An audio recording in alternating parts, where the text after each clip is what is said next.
dig a little bit deeper. Dig a little bit deeper. Some parts of reimagining love involve pulling out some stuff. It involves processing, processing, and some work in some areas that you might not want to do the work in, but she's going to lead us through it. She is the Chief Operating Officer, and she's a speaker, author, and founder of the Phoenix Effect Media Communications and Public Relations. That sounds good, right? I love it.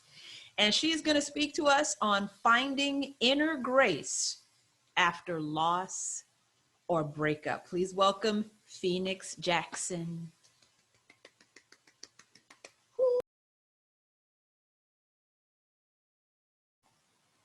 Hello, everyone. Can everyone hear me? Yes. Oh, beautiful nods. First of all, thank you for the last speaker. She put out a lot of great tips. I just want to comment on something really quick. The one about the friends. I have actually introduced two of my friends to their husbands because I travel a lot. I do a lot of business nationally and I meet people all the time. And so, yes, ask your friends, and they're going to hook you up with somebody who would be at your taste and at your liking. They know better to fish for you, probably than you do yourself. So let's keep that real too. But I just wanted to connect with you guys and talk to you guys about some very real things, and I'll keep it very succinct. Heartbreak and loss is something that we all have dealt with on some level. And depending on how painful it is or how deep it is up to our own personal interpretation. As we know, loss and breakups and all of that is up to our own personal interpretation. But I want to start off by saying that, life is a full transient journey, as we all know. And, it takes form based on you and our own collective thoughts and patterns. And I am a firm believer, I'm an aggressive believer in the fact that we all co-create our journey with spirit, and that we all as well are co-creators of manifesting our reality. And I say that as someone who has experienced good, bad, and indifferent. And I know that's a tough pill for a lot of people to swallow and say, but well, I didn't manifest this or I didn't manifest that in my life. And I'm just, in me dealing with my own healing, I know that I've been a firm believer in that, and it's made sense in my own soul's journey to take some responsibility even for the trauma because of the light that has come out of those situations, because of the blessings that have come out of those situations. And again, I say this as somebody who's been through some tough challenges in life, including, but not limited to, I'm going to run down for you guys, childhood abandonment. I had a mother in and out of prison, so I wasn't raised with a mother. Surviving an attempted rape at the age of 7, surviving molestation, having an emotionally abusive marriage, very young, a very traumatic divorce, down to recently, 4 months ago, experiencing a stillbirth 7 months into my pregnancy. So I've been very versed, unfortunately, in experiencing progressive, or what I would consider compounded loss. But there's been so much other impactful things in the gray space in the middle. I have also, in the midst of experiencing some very heavy lows, I've experienced some very high vibrational fruits of what life has to offer. And the people who know me, such as Angela, they know that some things that I have experienced that have been very very vibrational. I've literally met every celebrity and influencer that I've wanted to work with and connect with and meet on this planet, except for Jay-Z.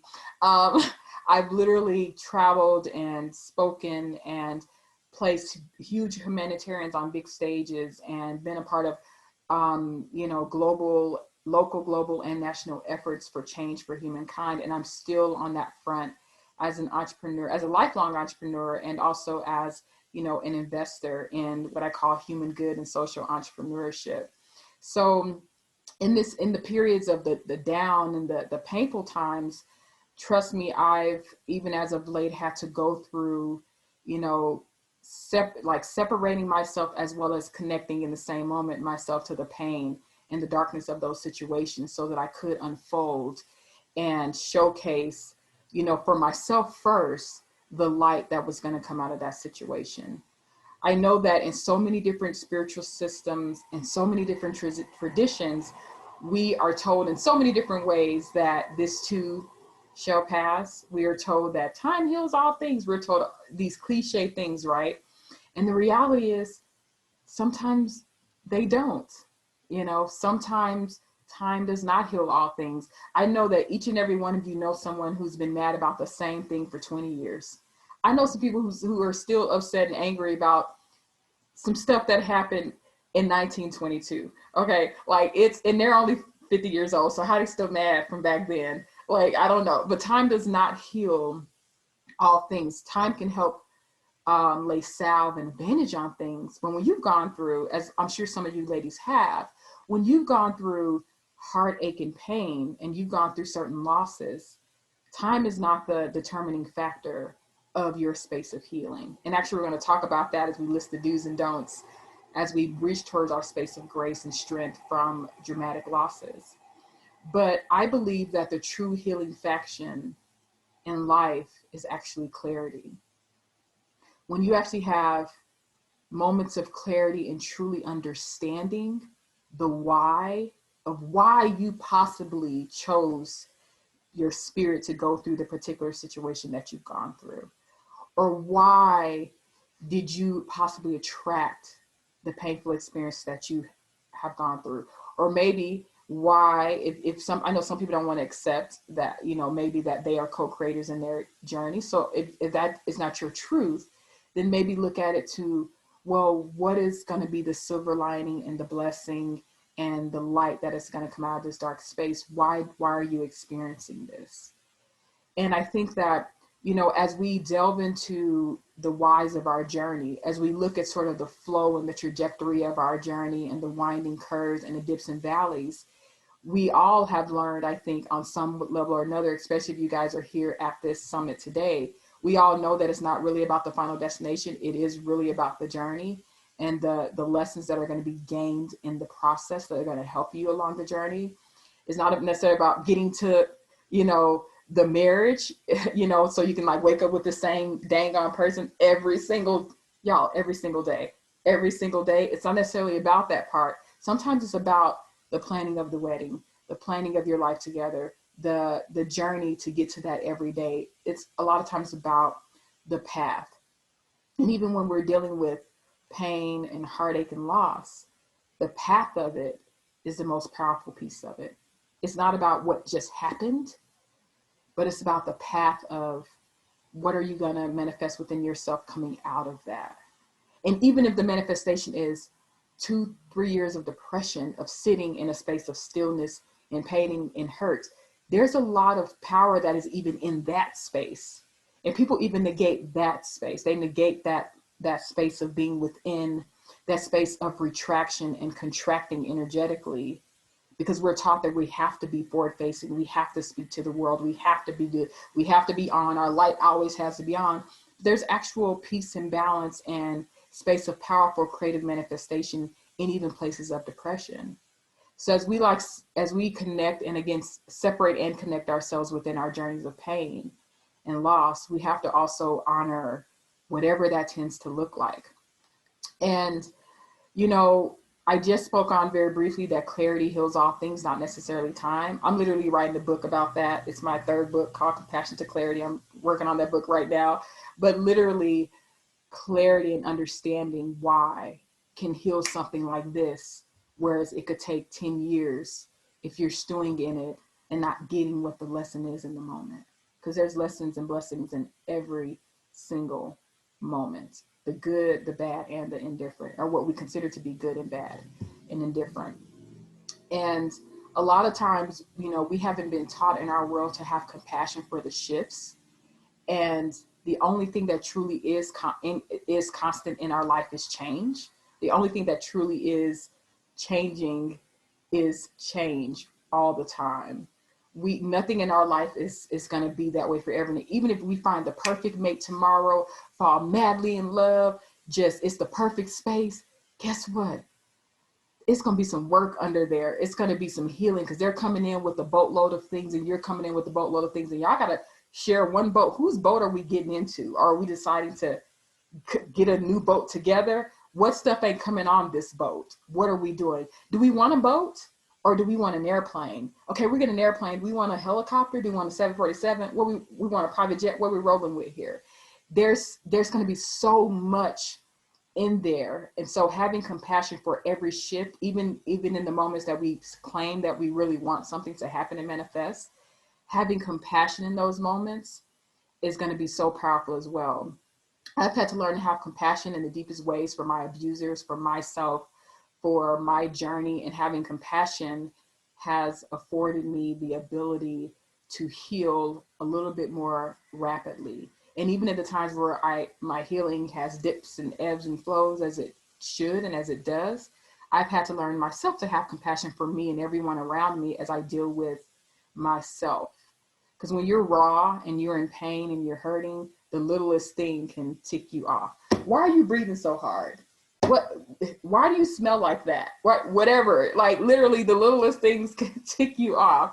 So I always tell people to have compassion for whatever manifests out of yourself in the toughest times. And one thing that I have learned in the weirdest way, and I learned it actually in my divorce, which oddly was not my hardest breakup. It was the most traumatic breakup I've ever had because of the circumstances surrounding it.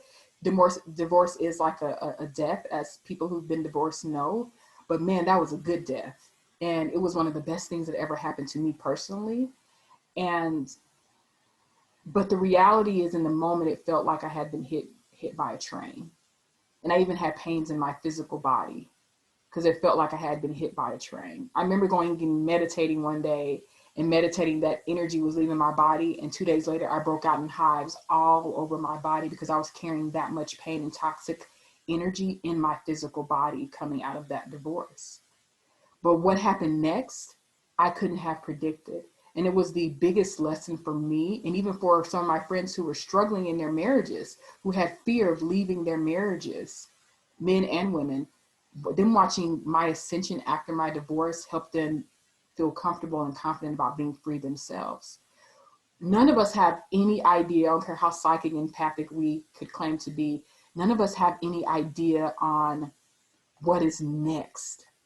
You have no idea that you are probably getting rid of this person in this situation, or your spirit guides or your deepest protectors, even the wisest part of yourself that you may be connected or a little disconnected from.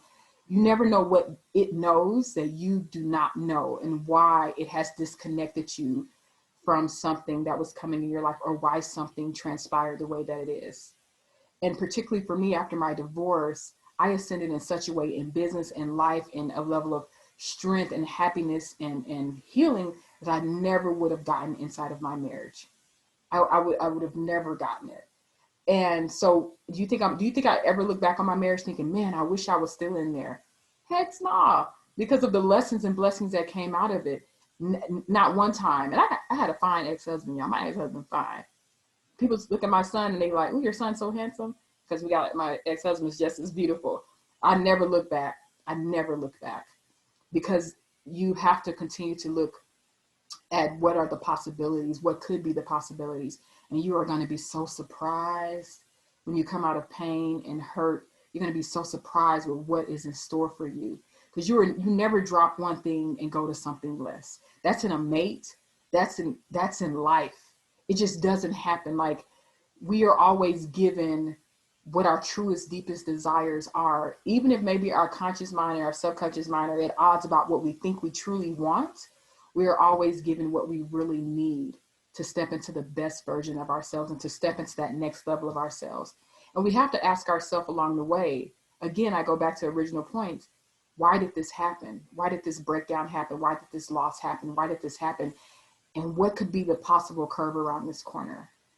What is life getting ready to teach me?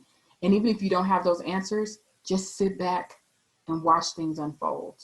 You are going to be so surprised at what manifests.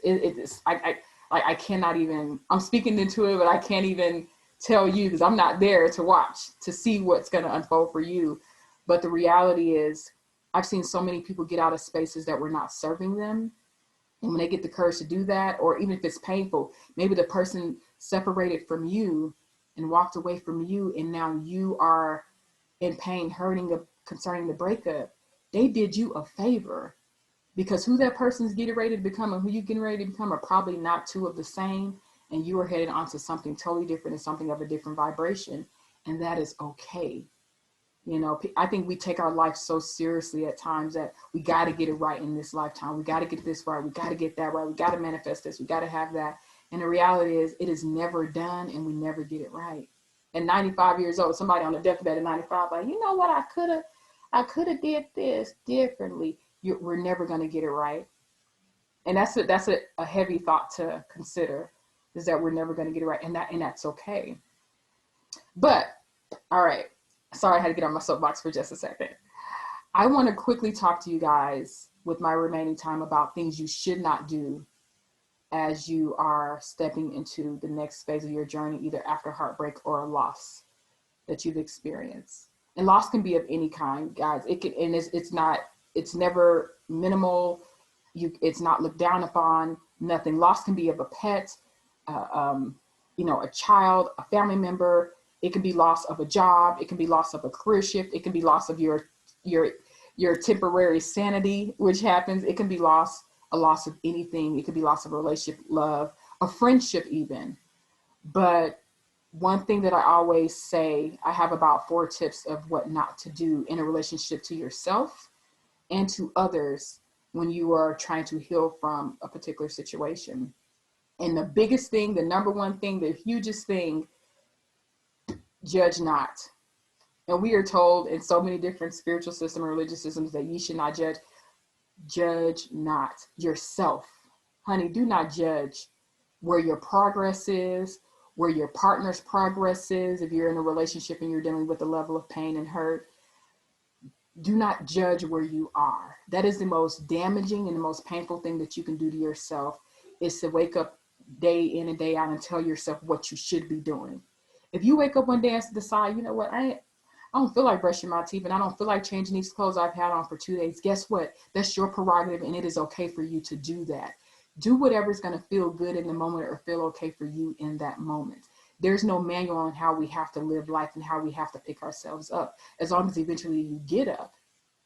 But take whatever time that you need, and don't judge yourself with how things look to you, whether it's depression, how you're processing the world.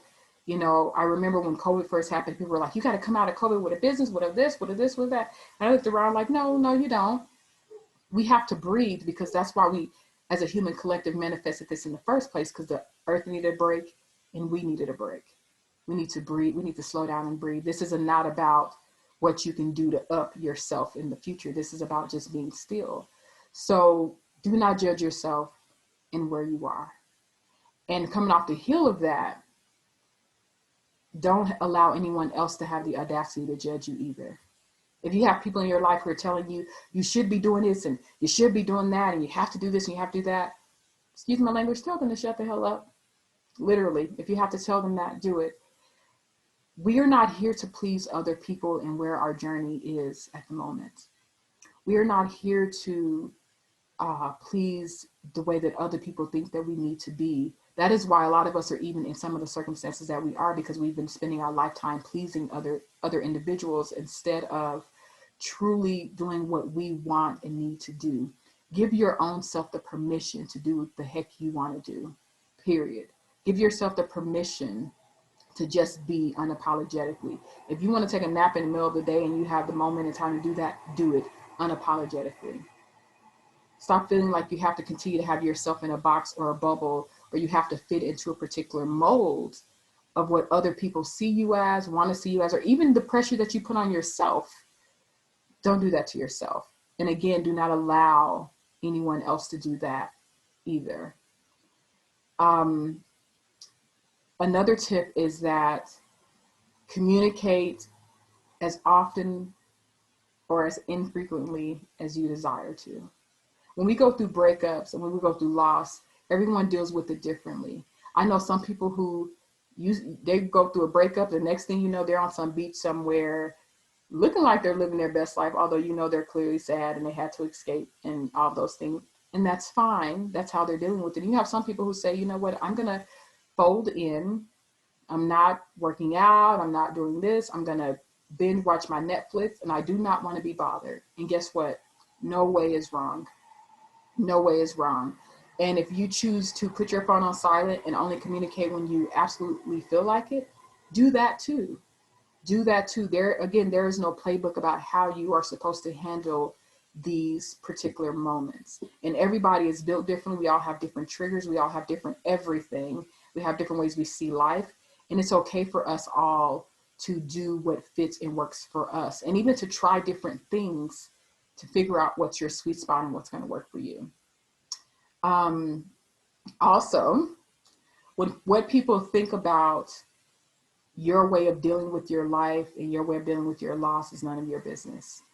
It's okay to check out of social media. It's okay to release the outside expectations. And this kind of falls into that not letting other people judge you, but it's a little bit separate too. Because sometimes people can judge you and you can feel it and they can be outright about it. And then sometimes because you know how someone thinks about you, you can allow their thoughts and their emotions and their feelings and energy towards you to affect you. Do not allow that. Do not allow that. People don't know what you're going through, why you're going through it, what's going to be on the other side of this, what happened before this. They have no idea. And so trust your journey, trust yourself, and put everybody else's thoughts and feelings, emotions about what you're going through to the side. And I want to share something really quick because this was something so monumental for me in a lesson. One of my hardest breakups, and I've had multiple relationships, and I'm currently in a committed partnership as well. But a couple of years ago, I dated someone for a very short time, just 2 months, short on the time frame. But the connection was so impactful that when we separated, it was the most painful separation I had experienced up to that date.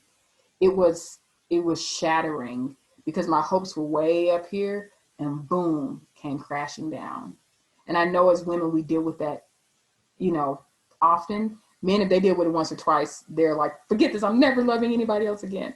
But women, we'll try again one more time. We'll come back to the table one more time and do it again.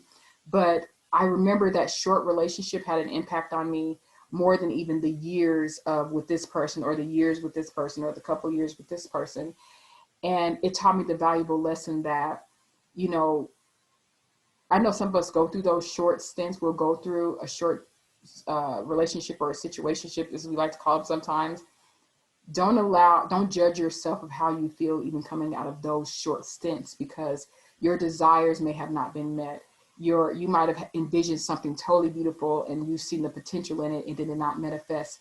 And sometimes mourning those things can be very impactful as well. Mourning the short situations, mourning the short time frames that were so impactful to you can just be so healing. It's not always about the 2-year relationship or the ones you put a lot of time in. Sometimes it could be about the things that and the people that you really connected with the most, that you really felt like, man, if this person's not it, I don't even know what that really looks like. It could be those very short situations.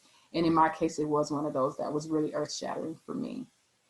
And right now I am in a fulfilling relationship and, with, of course, the father of my child, that our child just passed away. And I'll just briefly say that one thing that we've had to do during this time as a couple to heal each other and to work with each other is to learn how to really give each other grace. As we know, men and women deal with things very differently, and learning how to understand each other's language a little bit better, learning how to understand where each other are a little bit better, and giving each other space and grace when we need, but also bum rushing the door open on each other when we can clearly see that the other person is probably not opening and sharing and being vulnerable about what they are feeling in any given moment because of fear of being judged or fear of not being heard properly. So during this time of all the things, of course, that we've been going through in this year, continue to give you guys yourself grace, continue to give other people compassion and grace, and seek clarity about why certain things have happened for you. Make a list of the lessons that you have gotten out of some of your most painful situations, and see where the trends are, and see where you probably think you're going to, you could see the new trend of what could possibly be coming around the bend if you have not dealt with some of the lessons that life has been trying to teach you. And I believe that's my time. I said a lot. I tried to put a lot in, and I hope that you guys understood me, and hopefully it was not too, overwhelming. And I thank you all for your time and your energy, and continue to love on yourself as we love each other. Thank you. Wowzer. Thank you, Phoenix Jackson. Perfect, perfect, perfect. Trust your journey. Trust your journey. Trust yourself and allow yourself to feel and experience and go through it the way that feels the best for you. That was awesome.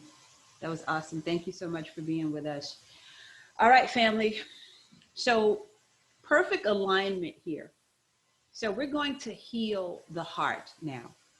So, our next session is perfectly placed because if we trust our journey after heartbreak or after a loss or